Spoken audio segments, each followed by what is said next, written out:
So again, a pattern that I do not want to see come to Louisville, Kentucky. Yep. Agreed.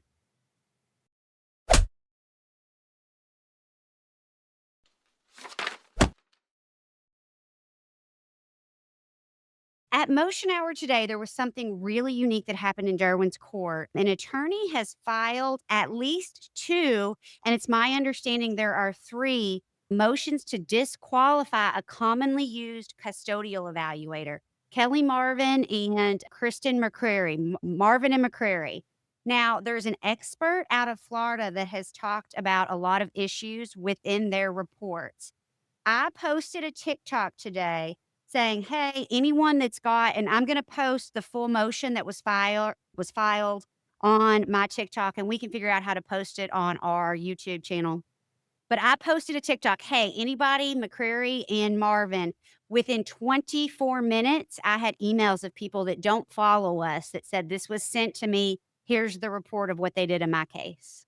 Yeah, I'm not surprised at all. I've seen I've seen so many problems. And this is what happens when you have a virtual monopoly on doing a certain type of work within family court. This is what happens when we have either, too few of any of the roles that are used in family court. You just start having problems like this. And we've had it in different cycles with different people with custodial evaluations in the past, but yeah, this has been going on for some time, and it's not surprising to me at all that people started reaching out immediately about it.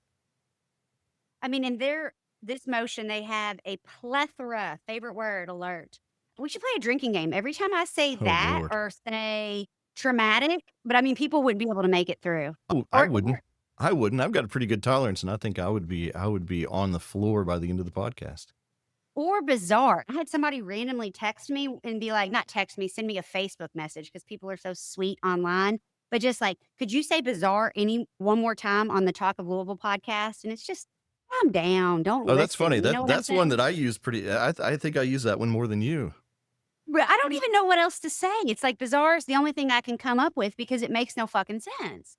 But Yeah, well, you could say so, that, but people would probably take offense to that. oh, I mean, there's nothing I do that doesn't offend people, apparently, allegedly. Oh my gosh. But so in this test, I just want to read a few of these things really quick and then we'll post it. But they found confirmation bias, testing fatigue, uneven, unbalanced interview time, the team approach to psychological testing, which I thought was really fascinating because, as you know, those two often work in a team. It says the AFCC models say that each person, each team member must be clearly defined and documented. I thought that was very fascinating because you and I both know they're not doing that. That's worth a deep dive. Yes. Oh, and then their test selection, the fact that they use the child abuse risk evaluation, which is CARE, they were utilizing it almost to like diagnose when they were saying that it has not been used in North America until recently. And it goes to assess, like Marvin and McCreary claim, it assesses one's risk for engaging in certain behaviors, and this evaluator says it does nothing to predict the future whatsoever. Yeah, So I I thought went. that was happening. Yeah, I mean, I there was a time in my practice I would regularly hire experts to contradict custodial evaluations, and honestly, what was found most was that the tests that were being administered did not correlate to the results being found. And I don't mean the specific results, but the types of findings that were being made.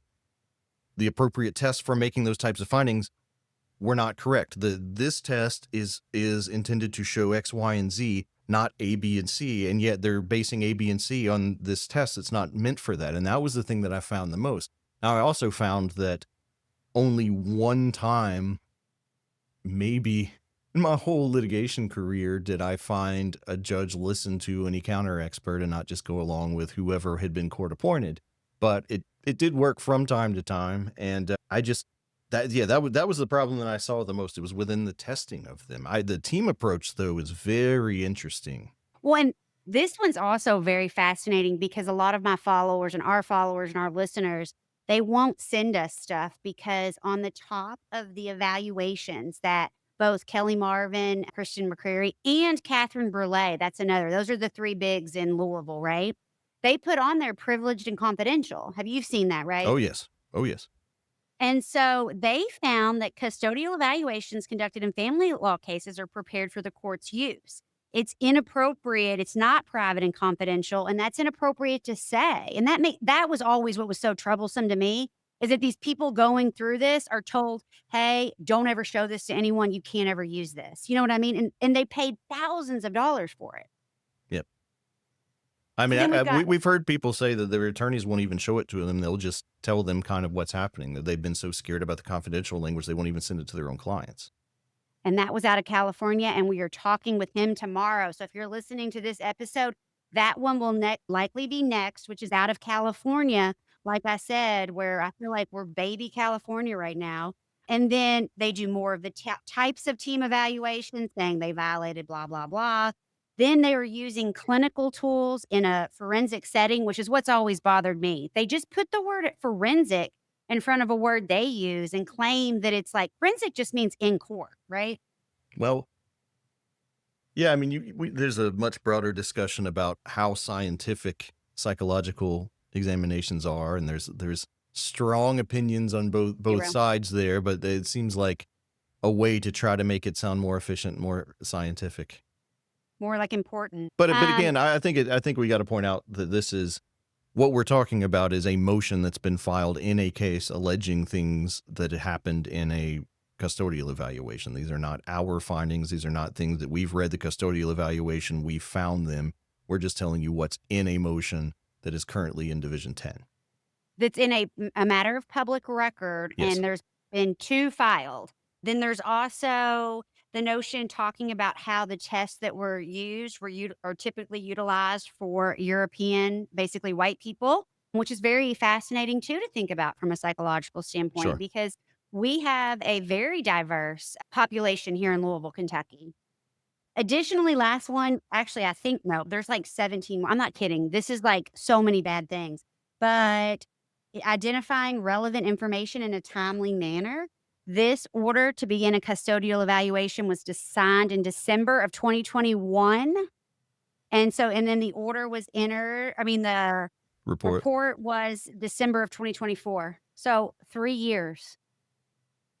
Yep. I've encountered it. I've encountered a Same. case where we were about 4 years into the case and we still didn't have a report. We had some preliminary, here's probably what I'm going to find.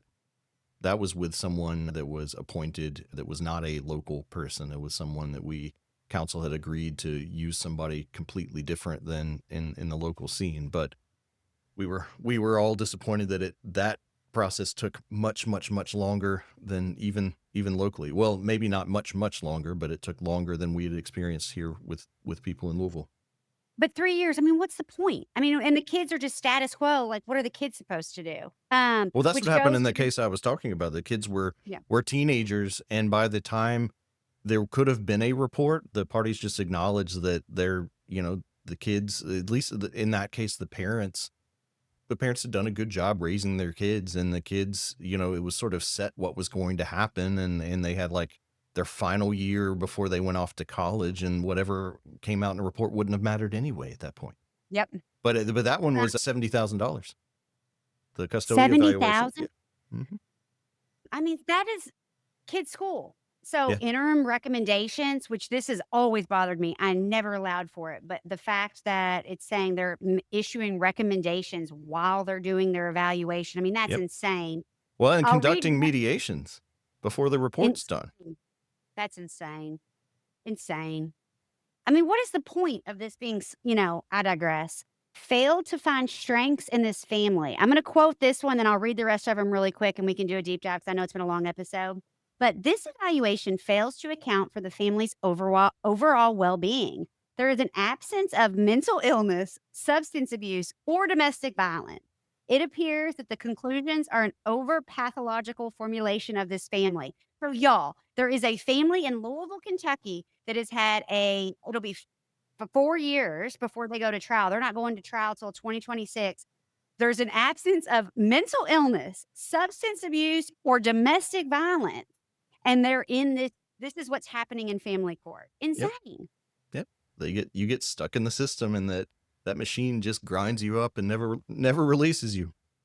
Then last, like use of professional literature and gatekeeping, alienation analysis. This is interesting. We need to go down that rabbit hole. Credibility determination, and last but not least, methodological imbalance. And that's basically saying you talk to one party way more than you talk to the other, which happens all the time. But y'all, I've gotten so many emails from people all over the country. If you have Marvin or McCrary or Catherine Burley, send me your reports and send me your bills all over the country. If I want to see the bills for these custodial evaluators, it is my personal or my work, like investigative email is it's millertimelouisville@gmail.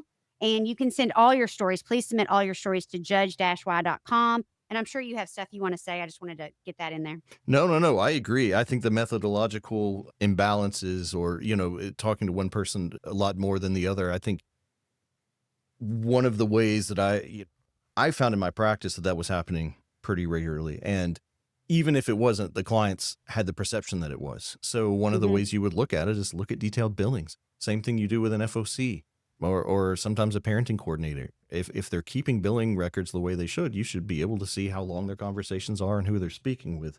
But that was something I encountered quite a bit.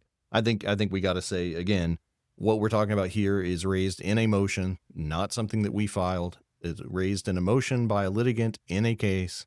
It rang true to us because of what we experienced during our time as practitioners, but it's something that I think the public needs to understand a lot better how these custodial evaluators work. I'm excited to dive into this, but the allegations that were being discussed are being made in public record by a litigant in a case that we're not involved. Yes, and to connect this to Orange County, there was an evaluator out there that's currently being investigated, and that's how the parents that I interacted with had met. But out there, this is Dr. Reinhardt. This is all public record. Never met this woman, but a custodial evaluation. And allegedly, according to this, the father was given the children. And again, according to, if you Google it, this doctor was accused of SA and was criminally charged for it. So again, a pattern that I do not want to see come to Louisville, Kentucky. Yep, agreed. So, all right, y'all, judge-y.com, Kentucky Christine on all platforms for me, Judgy on all platforms, YouTube, Instagram, TikTok. And thank you guys. Thanks. Peace.